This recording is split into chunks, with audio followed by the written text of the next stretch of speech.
Welcome to the second episode of Who Viewed My Profile podcast with myself and Adam Houlihan. We're going to be talking about your profile speaks before you do. So this episode is all about your profile. The number one thing that people get wrong on their LinkedIn profile is their LinkedIn profile, funnily enough. It's one of those weirdest things where it's the easiest thing to fix your LinkedIn profile, Adam, but it's the easiest thing to screw up as well.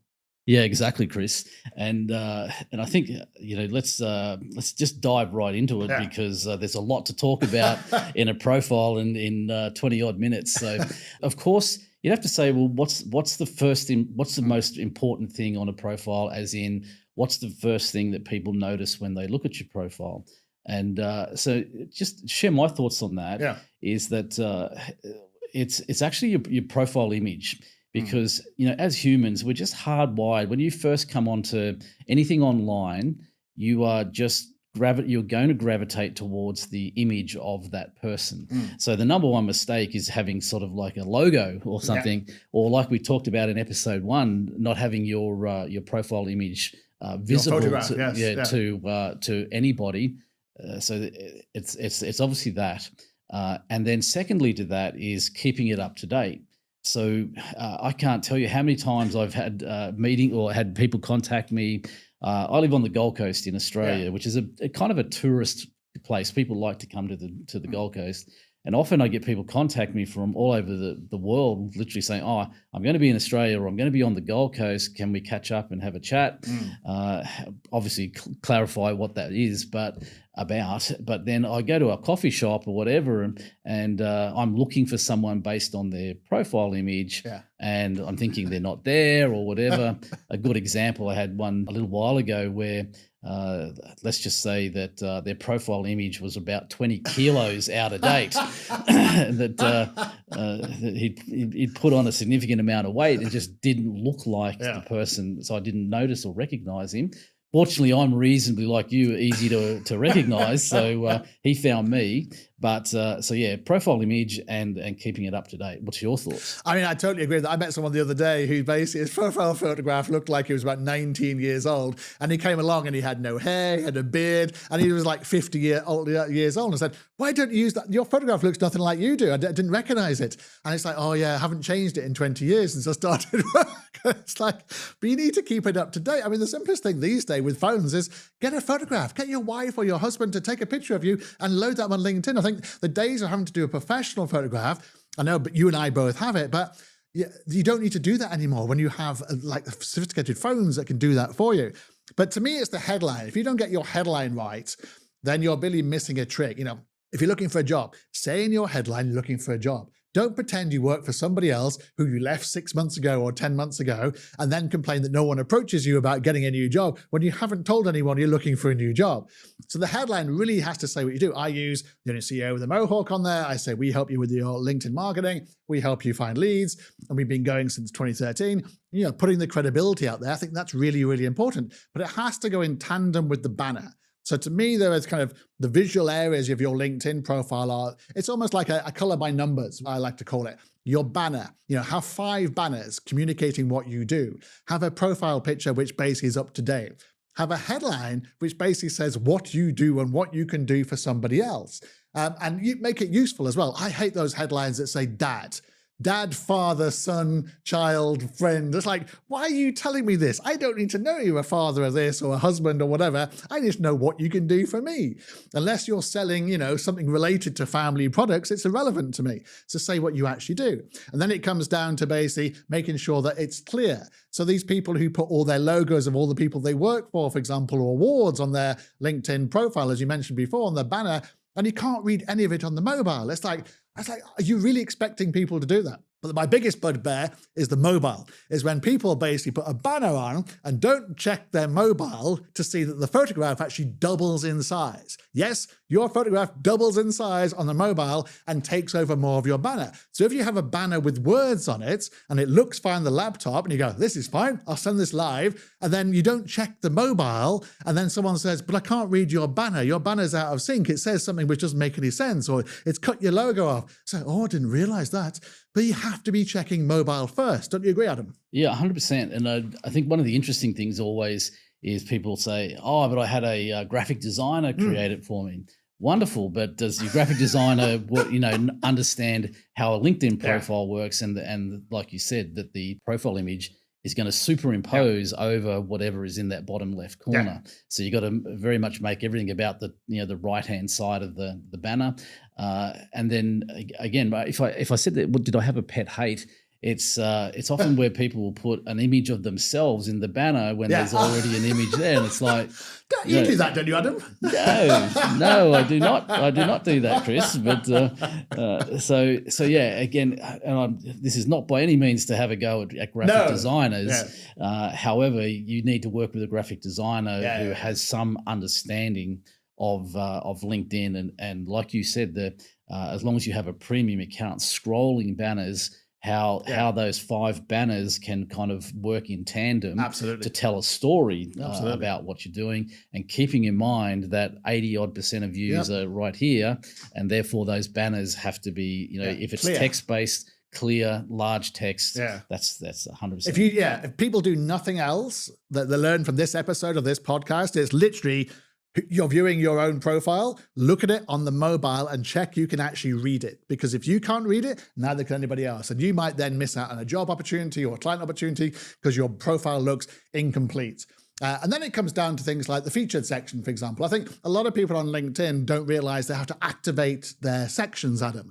I think you see a lot of profiles with no services section, for example, no featured section. They go, well, where do you get these from? Are these premium features? And they're not premium features. They're literally, you just have to go to the section. It says add a section to it and add the services section, then put in your services. And then if you're premium, and again, another reason why you should be premium, put your smart links in there, put your YouTube videos in there, put your decks, your PDFs in there, put your links to your website in there, so that visually it looks fantastic. And in fact, the same thing with the featured section as well. Add in content and activate your featured section, because if you don't activate your featured section, then you're missing out on prominently engaging and exposing and communicating your LinkedIn content. Yeah, agreed. And one thing we should also talk about, I know we touched on it in episode 1, but the importance of getting your profile verified and having that tick, because that sits up in that same section as your professional headline. And it's also part of what, in marketing terms called above the fold,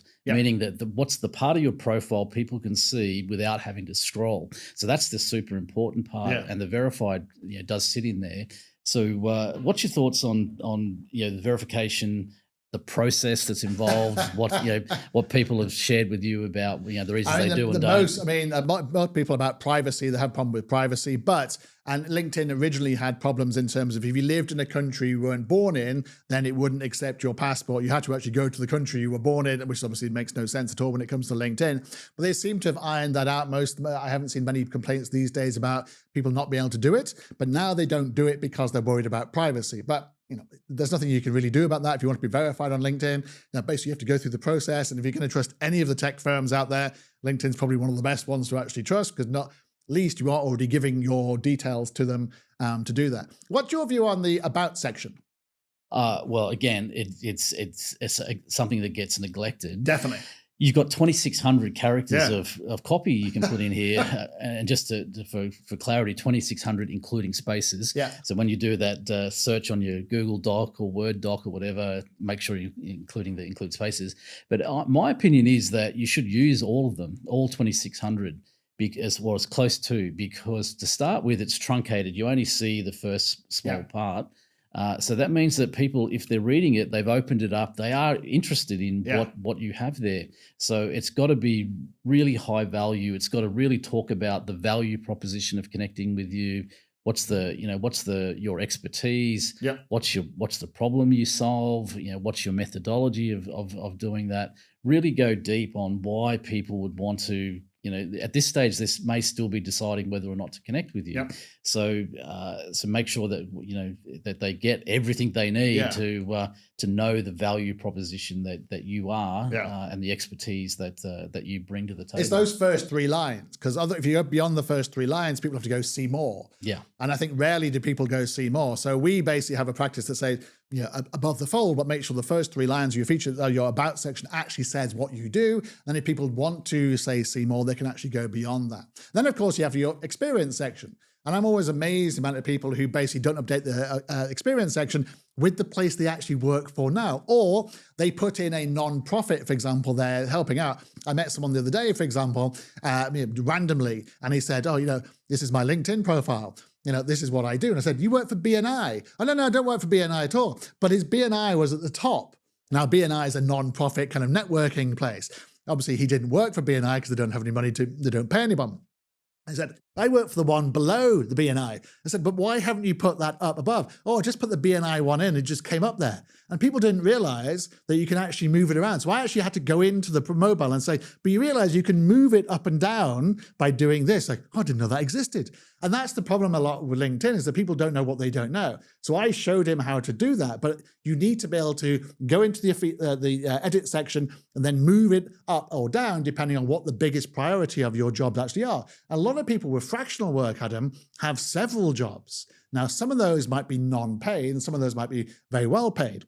Really, they should be prioritizing the ones that are their main focus, not the last one they actually had, because only one of them can actually appear on your top, next to your banner at the top. What do you think about putting education on your experience, on your LinkedIn profile, Adam? It's one of those things that you actually need to put something there because your profile is deemed incomplete if there's not something there. So even if people say, oh, but I didn't finish high school or whatever, it's well, have you done a course? Have you done something of value since then? But you've got to put something, even if you just went to the term I always use. If you went to the school of hard knocks, put something there. But and of course, if you have done some sort of university qualification or something that people would see value in, you definitely want to have it there. So. But what do you think about the top? So, for example, for me, I unticked the box that said it puts the education at the top. And that means when people look at my profile, as we talked about before, above the fold, they see my banner, my headline, my photograph, and they see black marketing. But they don't see where I went to school. Because sure. I don't care where I went to school, because I went to a crap little school in like Newcastle, and it's not particularly great. It's not something I shout about, not something I'm proud of. But I didn't learn anything from it. And I also want people to focus on black marketing. So I actually gone into the settings and unticked the box. And we tell people, if you went to a university which no longer exists, and it has that little grey box, for example, or a university which wasn't very good, we suggest unticking that box so people focus on where you are now, not where you went to university or went to school, for example. What do you think about that? Yeah, no, it's a good point. So, and as you alluded to in the first episode, the settings of LinkedIn are very sort of complex. So by all means, unless like, I said, if it really adds value to what you're doing now, it's still current now, sure, have it there. But then, if you don't have a really high value thing, I'm the same. I'm one of those that I got kicked out of school, never finished high school, got all my teachers told me you'll never amount to anything. And here we are today. So it's same for me. It's not something I put a lot of value in having there. However, as far as a complete and incomplete profile, you do have to have something there. But I agree with you. Yeah, untick it if it's. And I mean, my favorite feature, I think it's yours as well, is recommendations. I love having recommendations because you and I both get used to and very good at getting proof of social proof that we do a very good job. We're very used to reaching out to people. I don't understand people say, oh, I don't want to ask someone for recommendations. It's like, why not? You work for them. You worked with them. You did a good job, didn't you? Yeah. Would they recommend you? Yeah. So why don't you want it? Oh, I just couldn't do that. And that's where, our service actually does that. We actually help clients get recommendations because we find a lot of them just don't want to ask. But what you find once we ask, people go, oh, I'd love to give you a recommendation. You never asked. Like, you've got to ask, don't you, Adam? Yeah, you definitely do. Because people won't by default just go and say, oh, you did an amazing job for me. I'm going to go on LinkedIn. It's no different to Google reviews. Yep. So, people don't tend to do it unless you ask them to do it. It's the same thing. And I think also one of the just on the recommendations, one thing where they can actually work against you is where they are very old or they're outdated. Like there's nothing worse than going on a profile and see this person's got 10 recommendations, but the most recent one was 5 years Yes. ago. It's not hard to, they're going to show on your profile by the most current, the latest one. You used to be able to move them around, but you can't do that anymore. So my advice to people is always just try and get one every couple of months as a bare minimum. So if you end up with 5 or 6, fresh ones or current ones on your profile each year, then it just, and I have had clients that have told me that they've had people look at their profiles when they were recommended to, they had a friend or colleague recommend they look at someone else. When they did, their profile came up as someone else you might view. And when they did that, this person ended up working with them because they said, when I looked at your profile, your recommendations were current and relevant. And this person, my friend said to look at, were quite outdated. And so I decided to reach out to you.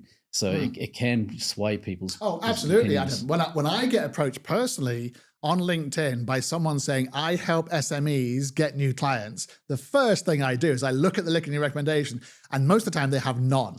Yeah. First thing I do then is I reply and say, I'd love to work with you, but why haven't you got any recommendations on your LinkedIn profile? You know what happens next?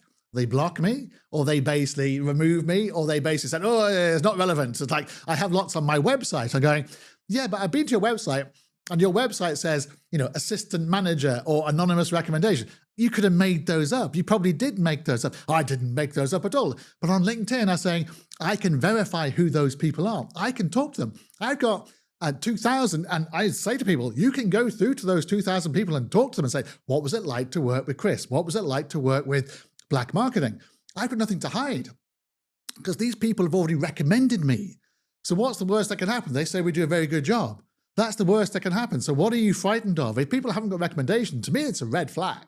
What about you, Adam? Yeah, I agree. I mean, like you said, on a website or anywhere else, they can be completely made up. Video, fine, whatever. But like you said, on LinkedIn, I can click through, I can look at that person's profile. I can reach out to them. I've had people, and I'm sure you're the same, who say, look, you guys sound fantastic. Everything looks good, but can I speak to a couple of your clients? And now, normally we say, look, we're not going to go and ask our clients to do that. Correct. But you can go on my recommendations and whatever, you can see, you can see these people. And if you choose to reach out to them, then that's totally. And I think it's very important for job seekers as well, Adam, because job seekers, they always get asked, can you give us some references? And I say, why don't you cut that off straight away and provide the recruiter with references which happen to be your LinkedIn profile? So for example, you can design your CV and put your LinkedIn recommendations on there and say, you can reach out to these people already. And that saves the headhunter or the recruiter from the hassle of actually doing it because they're already on your LinkedIn. So you always have to be thinking, how do you get ahead of the game, for example? So one last thing I want to talk about on this particular episode of this podcast, and in the second of 10, is the difference between looking active and looking credible, Adam. Yeah, it's great. It's a great point, isn't it? So active is good, and what we're really talking about is content. Yeah. And of course, we'll have full episodes just on content alone. It's such a big topic. Indeed. But just if you just want a presence on LinkedIn, then having a professional profile that we just talked about now is fine.